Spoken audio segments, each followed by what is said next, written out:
Good morning, my beautiful, beautiful kings and queens. I hope that this is a beautiful and a blessed day for you all. This message is for those of you that have come across or are facing spiritual warfare. The Word of God lets you know right off the top that you are not wrestling against flesh and blood. You are wrestling against powers. You are wrestling against principalities and wickedness in high places. And the moment, anointed ones, that you decide that you are going to live for God, the moment that you decide that the world is not where it's at, the moment where you really lock in and you get serious about not religion, but you get serious about your relationship with God. Notice I didn't say religion, I didn't say denomination. I said your relationship with God. The moment that you get serious about that relationship with God, you're going to face spiritual warfare, because not only are you coming out of the kingdom of darkness, now, anointed ones, you are able to lead those to Christ. We are literally in the last days. So the time of the enemy is short. And the enemy knows that his time is winding down. So if you, anointed one, decides that you are going to step out of darkness into the marvelous light. And when I say darkness, I don't mean that you gotta be just like a dark person. I just mean darkness like you have not come into the realization that Christ is King. You have not come into the realization that no man will come unto the Father except through Christ. That's what I mean, darkness. And the moment you get out of that and you step into the marvelous light and you step into the full acknowledgement that Christ is King, that warfare is going to come for you. Spiritual warfare is going to come for you, because now you are aware. Now you understand that we can't do anything but through Christ. Now you understand that everything is secondary. Now you understand that the things of the world, the material possessions, the knowledge, the wisdom of the world, the ways of the world, literally are nothing.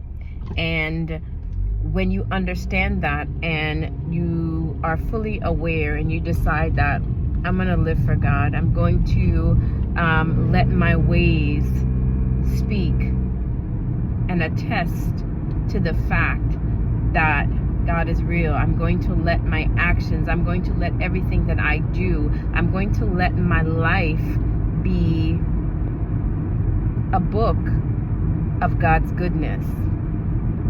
Prepare for war. Prepare for all out war. Because not only do you have mortal enemies, but you have enemies in the spirit. You have principalities, you have power, you have demonic forces that do not want you to spread the light and the love of God. Especially for those of you that are generational curse breakers, especially for those of you that God has singled out to break darkness over your family, to break darkness over your generation, to break darkness over your community, to break darkness over wherever you go. That fight is going to be intense. That spiritual warfare is going to be intense, because not only are you freeing yourself, you're freeing your lineage, you're freeing anyone that comes into contact with you. So now you will be on hell's most wanted list, anointed one. Hell wants you dead or alive. And that is a realization that a lot of you are going to have to come to when you decide that you are going to live for Christ. There is going to be a target on your back. There is going to be a hit out on you, basically, in the spiritual, some of you in the natural, because you decide that you are stepping out of the ways of the world. And don't let it be you, a person who has influence, because now not only are you stepping out of darkness, but you're going for those that are lost. Not only are you stepping out of darkness, but you are going back for those that are lost in darkness, warfare is going to break out. And being equipped in spiritual warfare is not enough just to say I'm Christian. It's not enough just to say I believe in God. You have to know the art of prayer. You have to know the art of spiritual warfare. What am I fighting for? I'm fighting for territory. What am I fighting for? I am fighting for lineage. What am I fighting for? I am fighting for my birthright. And the moment that you understand that the war is not necessarily against the individuals, the war is not against the person that you are seeing, but the spirit behind the person, the agenda of the spirit behind the person, things get a little bit easier, and you're able to decipher, and you're able to say, okay, God wishes that no man perish. God wishes that everybody come into the realization of who he is.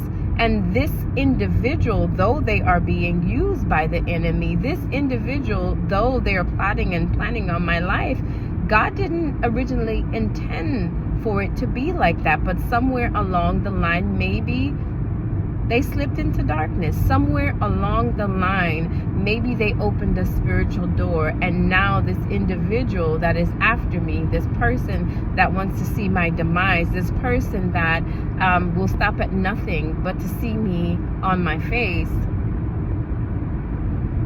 it's not them, but it's the spirit that they house.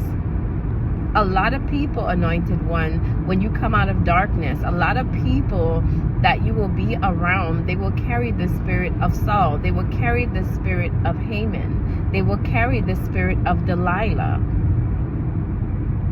That is the spirit that is at work right now on the children of the Most High God. You got Haman. You got Delilah. You got Jezebel. You got,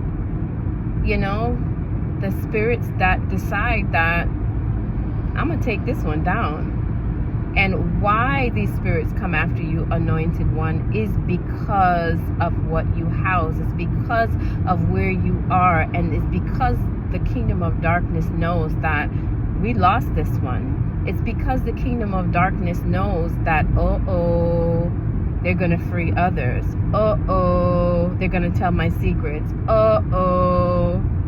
And then that's how you get into spiritual warfare, because now you're claiming territory for the Most High God. Now you are claiming your lineage for the Most High God. Now you are claiming a generation for the Most High God. And a lot of people, they want to say, I'm going to serve God. I'm going to, turn over my life to God. But as servants of the Most High God, you don't understand what you are called to do once you turn over your life to God. You are called to preach the gospel. Go throughout all the land. Preach the gospel. That's what Christ told you to do. And when you start doing that, you're going to become a threat. You're going to become a threat, because now you are loosing people. Now you are teaching people the ways of freedom. Now your life is a living testament to the power of God.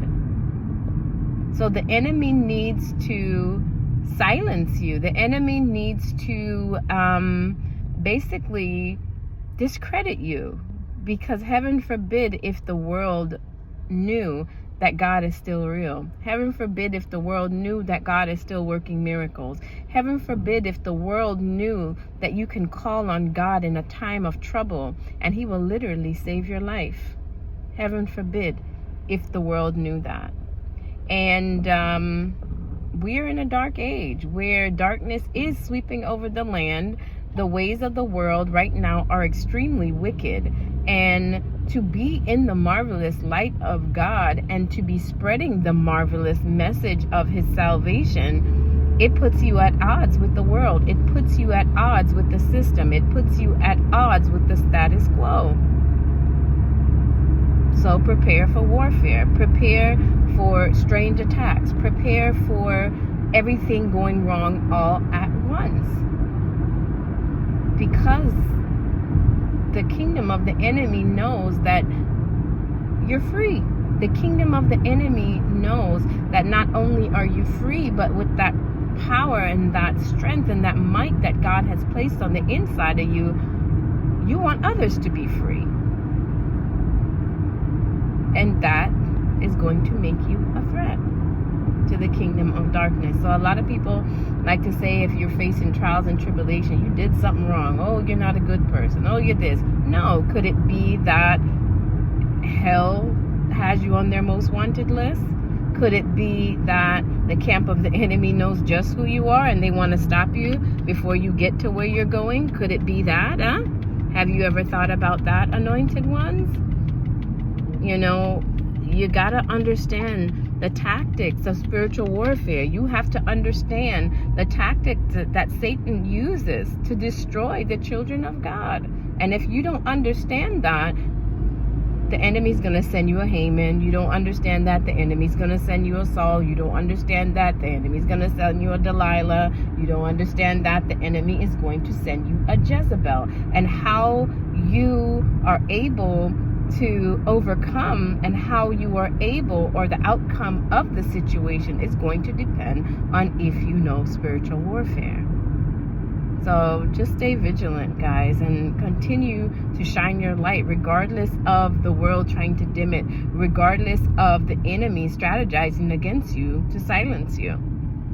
Continue to spread your light. The word says in the last days, people are going to be persecuted. So remember, if you are picking up your cross and if you are serious about the ways of God, prepare for persecution, because we're in the last days. The last days tells you what's going to happen. The Bible tells you what's going to happen in the last days. Many will be persecuted and many will lose their lives because of the gospel. Ain't nothing new. There's nothing new. Nothing new under the sun. Continue to stand firm and continue on your journey. I love you guys. Have a beautiful and a blessed day. And always, always be kind.